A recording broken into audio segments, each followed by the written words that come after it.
Dream Team, it's your boy Neal back with another reaction video, guys. Here we are with Max Verstappen casually trauma dumping for 5.5 minutes straight.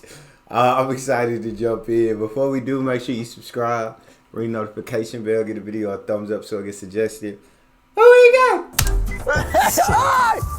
My dad did that once to a mechanic with a fork. He stabbed. Hold up, Josh.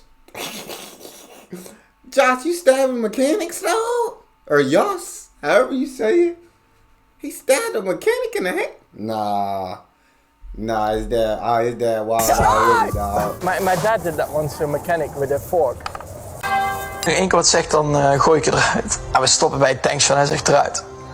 Zet die deur op eruit. En toen reed hij weg. Het verste en met twee benen op de grond blijven staan. Dat, Is dat lastig in dit wereldje? Of juist door de mensen om je heen niet? Nee, ik denk dat hoe ik opgevoed ben, denk ik niet. Dus. Hoe ben je opgevoed? Hard.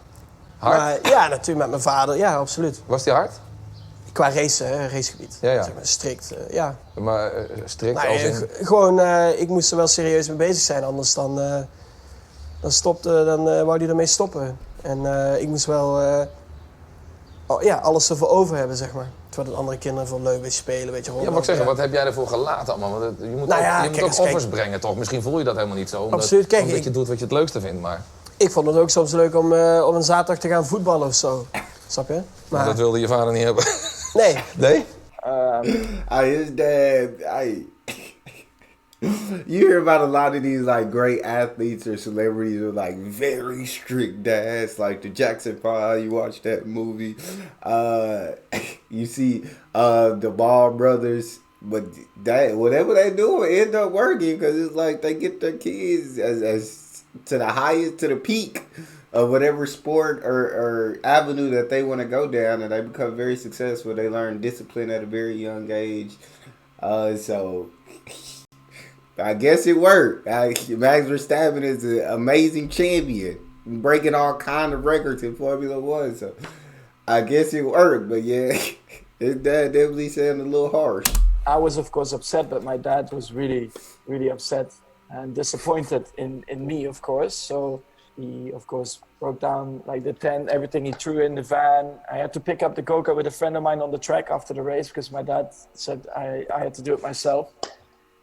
So we managed to do all of that. Of course, my dad being very angry. So we then sat in the van, of course, on our way back home.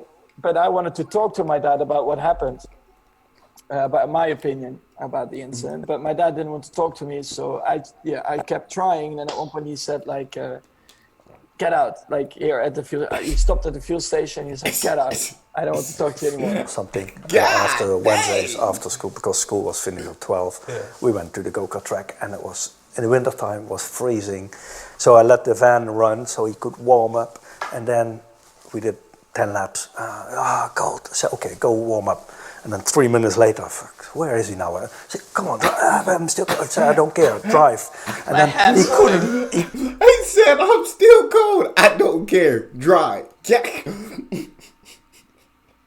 Jesus. Couldn't move his fingers, and I didn't care. I wanted to test things because I was building engines and chassis change and things like that. And I wanted to have the result because I was, I wanted to move forward. Yeah. But then he was, I'm cold and things like that.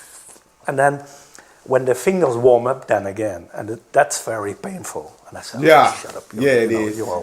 Trying to make me talk, I think. Very painful. A simple start-finish win, or becoming second after a fight of 50 laps? No, second is terrible, so... Yeah. It's the first loser, so that's not... Okay. I feel that. I mean, and that's how all the people who are, like, great, who are at the top of their thing, who are at the top of their fields, that's how they all think, and you got to think that way. Nobody wants to come in second. Everybody wants to finish as the top dog. Okay, that's obvious. I'm not second today then. First loser. My dad always told me first loser triggered me, it's not nice. I had to work harder for it. And I think still, to my dad's liking, I think all the way to Formula One, I still didn't work hard enough in his eyes.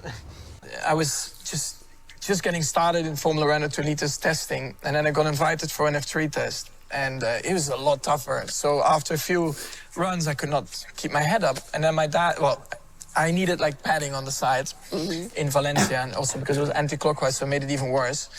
Because normally you're used to clockwise tracks, and your neck is used to that.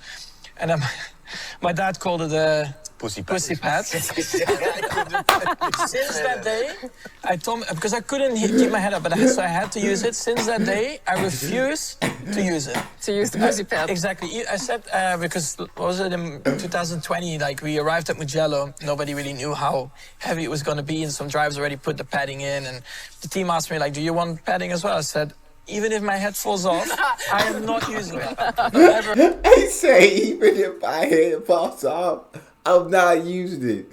Josh had that man. He turned that man into a machine, dog. He said that. I can't blame what he did. It seems like it all worked out. You feel me? Again, and that's what I keep telling them. But one of the funniest ones was, I think, in that final year in PFI. You remember? Yep. And World Championship. First session. Yeah, I was driving like a potato. I swear, it was really bad. I said, "Fuck, what is he doing?" So I called him in. I was always in the tracks. Yeah. So he came back in. There was trouble. So he would stand up and I really smashed him on his helmet here. Bang! And he was like... All the mechanics around, they were like, what happened there? And then, and I said, what are you doing? He said, we're here, it's World Championship, and I think we can win it. If you don't drive normal, we go home. I pack up everything. Something your father and your mother as racers have said to you, Max, look, you're going to be a champion, and when you are a champion, people are going to praise you and criticise you in equal measures. My dad never said I was going to be a champion. He was always the opposite. He would tell me I was going to be a truck driver or like a bus driver. Really? Yeah. You're gonna be a truck. You will never be a champion, son. You will never be great because you don't work hard enough. Because you complain about everything. You don't know what it takes to be a champion. Because he was always, in a good way, I think, putting the pressure, but making me realize that what I was doing at the time was not enough. I was winning my races and stuff, but he said it's not enough to be successful in Formula One, because it's not, you can't rely on your talent only to be the best. Not only for me, but for my whole family, because they also had to live for me, because my dad was away a lot, probably cost the marriage, and also my sister, Thanks for watching. Comment, subscribe below, kind of around my sternum, in between my cleavage, that area. Write your comments there. That was good to watch. So Max definitely had a very strict childhood growing up, but it turned him into the champion that he is today. So can you really complain about it? I don't think so. That's all we got. Make sure y'all subscribe, ring notification bell, get a video a thumbs up. It's your boy Neal, out.